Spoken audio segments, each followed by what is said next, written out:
악연이 있는데 링컨 대통령을 아시죠? 암살을 당한 링컨 대통령이 있는데 링컨 대통령의 아들이 로버트라고 하는데 워싱턴에서 이제 기차 타려고 하는데 거기 이제 플랫폼에서 떨어질 뻔했어요. 떨어져서 이게 죽었을 수도 있는데 근데 갑자기 인파에서 누군가가 손을 내밀어가지고 멱살을 잡아서 막 이렇게 땡겼는데 그 사람이 에드워드 부스라고 하는데 에드워드 부스라는 사람이 그때 당시에 굉장히 유명한 연극 배우였어요. 연극 배우였는데 나중에 이제 자기 아버지를 암살한 사람의 친형이었던 거예요. 어머! 그러니까 근데 나중에 포드 극장에서 공연이 있는데 그날에 이제 링컨 대통령하고 이제 자기 어머니랑 이제 셋이서 같이 가려고 그러다가 그냥 왠지 그냥 안 가기로 한 거예요. 그래서 링컨 대통령 뒤에 이제 공석이 생긴 거죠.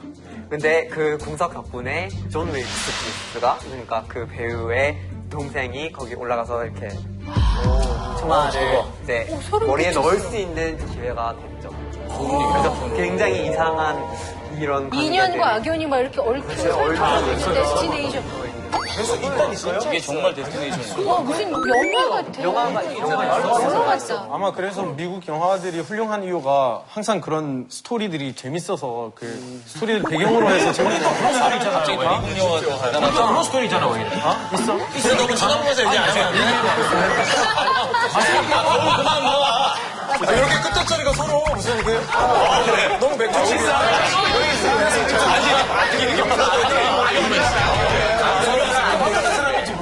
악연. 다음 주에는 옷도 둘이 똑같이. 인연 악연. 우리 머리도 같이 해야지. 자를게요. 자, 알겠습니다. 자, 악연 얘기를 계속 하고 있는데 각자 내 인생 최악의 악연이 있을까요? 네. 저 프로게이머였거든요. 근데 어린 나이에 어느 정도 이제 이름 있는 프로게이머였어요. 대회 나가고. 근데 어느 순간에 슬럼프에 빠지기 시작했어요. 그때는 신입사원들처럼 예선전을 하게 됐는데 한 번만 이기면 이제 드디어 다시 이렇게 방송에 나갈 수 있는 상황이었어요. 중요한 경기. 근데 처음 보는 테란 선수가 나왔는데 선수가 나타났군. 제가 이묘한이구나. 졌어요. 이묘한이구나. 임요한이었어요. 이묘한 테라는 정말. 그래서 요한 형이랑 방송에서 만날 때마다 제가 졌어요. 네, 뭐 실력이 대단한 형이지만 프로게이머들끼리 싸우면 가끔씩 이기게 돼 있거든요. 근데 저는 항상 졌어요. 그래서 방송국에서 우리를 위한 행사 만들었어요. 대회 아닌데도 생방송으로 3,000명 앞에서 5판 3승 경기를 했는데 저 그거 봤어요. 제가 3대 0으로 되게 빨리 졌어요. 부끄럽게 방송에서 분량을 1시간 반에서 1시간 정도 잡는데 20분 안에 다 끝나버렸거든요. 방송에서 어떻게 전개했는지 모르겠지만 사람들 온 사람들 실망했고 기엽 씨가 그때 좀 방송 알았으면 나와서 7판 5승제로 갑시다.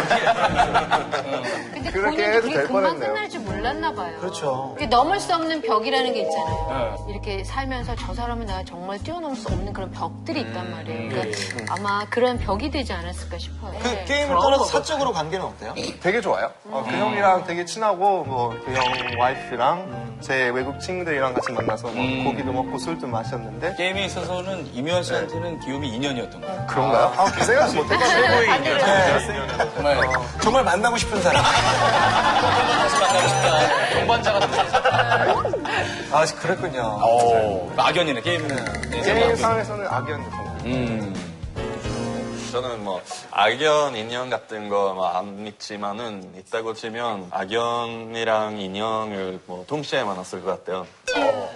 저는 그 고등학교 때 일본에 1년 동안 유학했는데 저는 일본에서 일본 문화 배우고 싶어서 그 학교에서 동아리에 들어가고 동아리 친구들이랑 뭐 막 노래방 자주 가고 많이 같이 놀았는데 그 호스트 패밀리가 그건 뭐 안 좋은 것이라고 하고 뭐 집에서 공부해야 한다고. 그런데 교과서는 뭐 노르웨이에서 볼 수는 있고 일본에 있으니까 일본에서 밖에서 노래해야 한다고 생각하니까 갈등이 되고 결국 제가 뭐 불량 학생이라고 해서 유학생 단체에 연락해서 이 학생은 이제 안 된다고 뭐 노르웨이에 들어가야 된다고 말했거든요.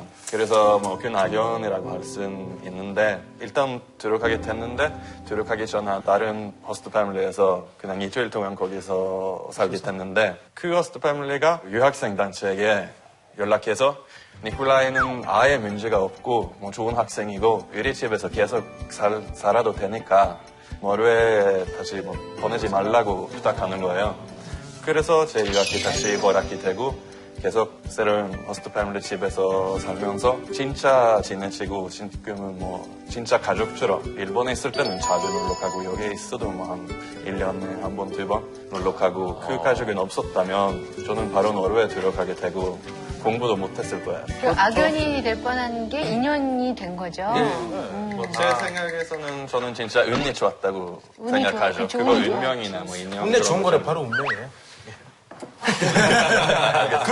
그런 일이 있었는데도 인연이라고 생각을 안 하고 그냥 좋은 우연이었다. 그냥 네, 있을 수 뭐 있는 진짜 좋은 일이죠. 네. 다니엘도 무슨 되게 고통스러운 순간 있었다고요? 착한 다니엘. 착하게 생겼어. 그쵸. 로맨틱 생겼어요. 로맨틱. 핵낭만적인. 낭만적이에요. 핵낭만적. 저 발음도 어려운데 잘한다. 낭만적. 그 말이 하고 싶은 거야. 핵낭만적. 핵낭만 얘기해보세요. 고맙다, 친구야. 뭐냐면은, 그러니까 군대 가야 되지만 군대 대신 봉사활동을 할 수 있었거든요. 그래서 1년 동안 스페인에서 어떤 그 독일 성당에서 봉사활동 하기로 했어요. 근데 거기 계신 신부님이 젊은 애들을 괴롭히는 거 되게 좋아했었나 봐요. 그래서 거의 1년 동안 저를 그냥 노예처럼 그냥 아예 이용하신 거예요. 그러니까 정말 아침 8시부터 새벽 1시까지 쭉 일을 지키고 근무 시간 이미 끝난 지 5시간, 6시간 됐는데도 다시 불러서 야, 다네, 우리 그거 내일 아침까지 완성시켜야 된다. 그래서 정말 그냥 노예됐던 느낌이었어요. 그래서 그 당시 이제 엄마가 혹시 그 일자리 바꿀 수 있냐고 이제 어디 전화해서 물어봤는데 엄마가 이제 하소연한 거 보고 더 괴롭히긴 더 시작했죠. 그러니까 정말 그래서 너무 좀 고통스러워서 이제 1년 동안 20kg 정도 빠진 것 같아요. 그래서 이제 그 뒤에 한 53kg까지 내려갔어요. 근데 그래도 되게 고맙게 생각하는 건 뭐냐면은 그 당시 이제 스페인 되게 좋아했기 때문에 사실 스페인어를 공부하려고 원래 결심했었지만 약간 스페인에 대한 실망감이 생겼기 때문에 다시 어렸을 때부터 좋아했던 한국에 대한 관심이 다시 더 생겨서 그때부터 이제 한국학과 공부하겠다고 이제 결정한 거죠. 그래서 신부님 덕분이라고. 그 신분한테 감사해야 되고. 감사합니다. 노잼 입장에서. 우리 입장에서는 되게 그분이 조금만 나가줘줬으면 스페인에 있었을 거예요. 신분이 감사합니다. 스페인에서 또 스페인 핵노잼으로 또 활동을 하고. 진짜 큰일 날 뻔했어요. 그래서 한국으로 오게 된 거예요. 그래서 그분한테 어떻게 보면 지금 되게 고맙게 생각하기도 해요. 그러면 진짜 이게 그러면 넓게 보면 진짜 인연인 거구나. 지금처럼 악연이라고 생각했지만 그 신부님이 또 나에겐 인연이었었나 보다. 고맙다 이렇게 생각이 되잖아요. 그리고 또 하나는 약간 아버지에 관련된 얘기인데요. 뭐 이렇게 에피소드가 많으시구나. 얘기 다 해봐. 누나한테 얘기해봐. 보따리가 엄청 커. 뭐냐면은 저희 어머니 미혼 모셨거든요. 제가 태어나기 전에 이제 아버지 이제 원래 이스라엘 군인이었는데 그 당시에 리바논하고 전쟁 상태 벌어졌으니까 다시 이스라엘로 돌아가서 결국 어머니가 저를 혼자 낳으시고 계속 이제 평생 아버지 한 번도 보지 못하고 이제 자라왔죠.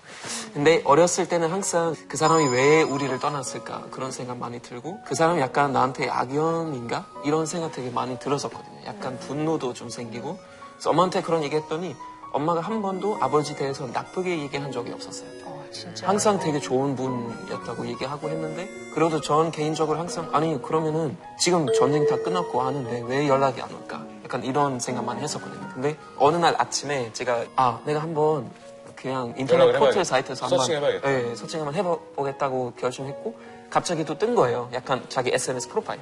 그래서 연락해보고 결국 화상 채팅하게 됐는데 와 너무나 밝으신 분이시고 저를 보시니까 되게 반가워하시더라고요. 그래서 약간 그 전에 쌓였던 좀 안 좋은 감정들 또 순간적으로 딱 풀리고 뭐가 되게 고맙게 생각하고 또 약간 지금 거의 가끔씩 운명이라고 생각하는 게 한번 그냥 이스라엘이라는 나라 가서 그분 한번 만나러 가면 어떨까라는 그런 생각도 들어요. 그래서 만났던 악연들이 다 왠지 다 좋게 풀린 것 같아요. 좋은 인연으로 계속 아버지를 좀 만났으면 좋겠네요. 감사합니다. 네. 어우, 되게 좋은 친구가 되고 싶다. 네. 좋습니다. 자, 우리가 살면서 이런 고민을 한 번쯤 해본 적이 있는 것 같은데요. 즉석 표현 한번 해보겠습니다. 내 인생에 걸림돌이 되는 사람이 있는데 계속 악연이라고 생각이 든다면 가족이든 친구든 하여튼 이 끈을 끊어버린다. 아니면 악연도 жил머지고 간다. 자, 표현 한번 해봅시다. 예. 끊어버린다. 하나, 둘, 셋. 와, 타일러 냉정하게 지금 표현 못 봤죠? 가족이랑 끊어버린 데가 많네요. 맞네요. 상처 많이 주고 스트레스 주고 다른 인연을 만약에 막힐 수도 있어요. 왜냐면 항상 스트레스 받고 항상 이렇게 생각하니까 끊어버려야 돼요. 저는 그렇게 생각해요. 네, 살면서 진짜 나쁜 친구 많으셨거든요. 계속 그 친구한테 잘해주면은 언젠가는 그 친구 나의 좋은 인연을 될 수 있다고 생각했거든요. 네. 근데 전혀 효과가 없었어요. 짜증나고 이제 한번 연락했었어요. 야, 더 이상 우리 친구 아니다. 딱 끊었어요. 근데 끊은 다음에 제가 이제 스트레스 다 풀고 확실히 제가 좀 더 편한 생활을 했었어요. 친구 아니고 친형이었어요. 그렇죠. 뭐라고? 친구 아니고 가족이었으면. 그러니까 친형. 아니 그래도 저는 끊을 거예요. 아, 가족도 끊어요? 쌤은 가족이 워낙 대가족이다 보니까 네명 끊어도 대가족이에요. 끊어도 대가족이니까. 시원하게.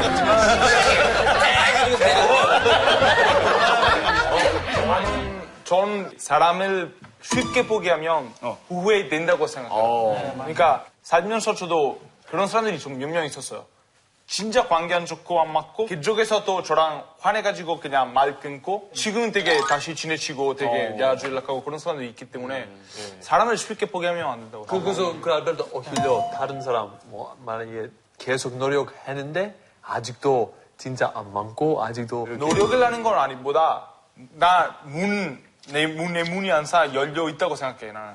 그냥 근데 안 들어오고 싶으면 안 들어와도 돼. 근데 뭐 내가 싫다 말 안 하겠다 그런 거예요. 근데 좀 들어가면 기회가 가요. 열려 있는 형 문을 통해서 들어가면 피해만 주는 건데 어떻게 해요? 357이 형. 아니 그 안 닿게. 자, 잠깐만요. 여기서 칼로 삶아 있을 것 같은데. 지원 사격이네요. 네. 일단 악연이라고 이런 거는 안 믿어요, 사실. 근데 안 믿는다. 왜냐하면 우리 브라질에서 이런 말이 있어요. 인간이 실수를 하는 동물이다. 우리 제일 중요한 거는 바로 용서해 주는 거예요. 진짜. 그럼 이런 끈을 끊으면 다시 극복하는 거는 너무 힘들어서 끊는지 않은 것을 더 좋다고 생각해요. 근데 진정한 악연이면은 이게 양자적으로만 작용이 되는 게 아니라 주변 사람들에게도 영향을 미칠 수가 있죠. 주변에 있는 사람들은 이 악연 때문에 엄청난 피해를 입을 수 있는 그런 수준까지 된다면 과연 그냥 노력만으로 이거 극복해야지라고 생각하는 게 괜찮은 건지는 모르겠어요. 그게 좀 이기적일 수도 있고. 근데 누구를 이렇게 미워하거나 그러면 힘들지 않아요? 왜냐면 이제 저도 방송하면서 저랑 굉장히 악연이었던 동료가 한 명 있었어요. 근데 제가 잘 되는 게 뭐 이렇게 로비를 잘해서 뭐 뒤에서 저를 뒷담화를 정말 많이 했는데 그걸 몰랐다가 나중에 제 3자를 통해서 알게 된 거예요. 그래서 제가 그 친구를 정말 칼로 자르듯이 확 자르고 그랬었는데 나중에 저한테 와서 미안하다고 얘기하고 싶었는데 말을 못했었다는 거예요. 근데 그 친구가 먼저 얘기를 했을 때 제가 너무 부끄러웠어요. 내가 먼저 손을 내밀 걸. 그 사람을 오히려 그냥 용서하고 내려놓으면 오히려 내 마음이 편하더라고요. 나를 위해서. 나를 위해서. 오늘 타차라가 와서 그런지 되게 불교 마음 공부하는 시간 같아요. 네, 타차라랑 딱 맞는 주제예요. 저는 기독교인데요. 저는 만약에 자기 그 통제할 수 있으면은 그냥 벌어요. 앞대는 받지 말고 스트레스 받지 말자. 그냥 괜찮다고 내가 내 생활이니까 진짜로 그러니까 생각하면 생굴이시네. 생물이야. 생굴이셔요. 네. 개인적으로 이제 친구 관계를 끊을 수 있다고 생각하지만 가족이랑 좀 불가능하다고 생각해요. 근데 가족끼리도 안 끊는 사람이 잠깐만. 저희 가족은 이제 제가 되게 어렸을 때 이혼하셨는데 그 당시에 이제 누나랑 아버지랑 굉장히 크게 싸웠어요. 서로 욕을 하면서 20년 동안 서로 이렇게 미워하면서 지냈거든요. 근데 이제 아버지가 돌아가시기 전에 화해를 하고 가족끼리 다시 지나가긴 했어요. 근데 사실은 그런 관계를 끊을 수는 없다고 생각해요. 그거는 어떻게 보면은 생물학적으로도 이렇게 뭔가 연결도 있고 그리고 정신적으로도 뭔가 연결성이 있어요. 우리 친누나가 작년에 결혼했어요. 네, 흑인하고 결혼했거든요. 근데 우리 친할머니가 유일하게 결혼에 반대를 하셨어요. 아주 인종차별적인 그런 발언을 많이 하셨고 그런데 모든 가족들은 그게 굉장히 심각하다고 생각을 했죠. 그리고 뭐 설득시키려고도 했고 근데 이게 아무리 봐도 안 되는 거고 누나는 볼 때마다 할머니가 뭐라고 하시기 때문에 이게 바로 싸움에 들어가고 계속 나도 아프고 내 남편도 아프고 주변 사람들이 얼마나 노력해도 고쳐지지 않기 때문에 누나에게 딱 양자택일 선택이 있는 거죠. 그럴 때는 그냥 가치관으로 판단해야만 되는 거였던 것 같아요. 근데 제가 보기에는 그 정도로 관계에 악이 생길 때는 끊는 거는 필요할 수도 있는 것 같아요. 타일러 가족에 대해서 잘 몰라서 뭐 판단할 수가 없지만 네. 가족 관계 우리도 이제 끝내고 나서 나중에 후회가 돼요. 진짜 만약에 손자가 났는데 할머니가 후회되실 거예요. 예쁜 손자 났는데 보고 싶은데 못 보는 거고 똑같이 나중에 뭐 할머니 만약에 돌아가시면 아마 누나도 그래도 할머니 돌아가셨는데 그런 것 때문에 그런 거죠. 저는 비슷한 경험이 있는데 바로 우리 부모님이에요. 사실은 우리 부모님 보면 진짜 안 맞는 뒤예요. 양띠가 왜 안 맞아요? 무슨 뜻인데요? 양띠랑 말띠예요. 양띠 말띠는 안 돼요? 같이 풀 뜯어먹는데 경쟁하는 게 이런 거였는데 그래서 말도 안 된다. 우리 어머니 연락인 거 안 믿어요. 근데 이혼한 후에는 항상 이런 말 해요. 네 아버지랑 네 안 맞아서 지금 이 정도까지 됐다. 이런 말 진짜 많이 했는데 근데 한 작년부터 우리 아버지 몸이 별로 좋지 않는 거 시작이 됐는데 우리 어머님이 물레로 돈도 주고 도와주고 병원에 가는데 그래서 이 마음속에 있는 거 뭐가 권해 있는 거 항상 있어야 된다고 생각해요. 죽을 때까지도 그게 있는 무슨 거. 말이에요? 마음속에 관계. 왜냐면 당연히 그 사람을 그렇게 사랑하는데 근데 지금 사차로 도와줘요 빨리. 왜냐면 위안이 이것만 보지 말고 도와줘 빨리. 이것만 모아. 이거면 다 되는 줄 알아. 거기서 레이저 나가나? 레이저 나가나? 최소한의 할 수 있고 연락을 안 하더라도 지금 건강은 끊을 수 없는 거예요. 시간이 필요한 것 같아요. 난 타일러 쪽도 일리가 있다고 생각해요. 그러니까 노력으로 안 되는 건 분명히 있는 것 같아요. 아예 뭐 끊어라라고 우리가 얘기할 수는 없겠지만 어떻게든 기다려봐라라고 얘기하기에도 좀 너무 가혹한 것 조금 같다라는. 너무 쉬운 말인 것 같아요. 미안하니까 할 수가 없어. 근데 이 방송이 원래 이렇게 무겁고 진지해요? 오늘 되게 재밌는 편이에요. 그래요? 자, 뭐 악연의 끈을 끊어버리든 짊어지고 가든 사람 간의 관계를 쉽게 포기하면 안 된다는 거죠. 그거는 확실한 것 같습니다. 네.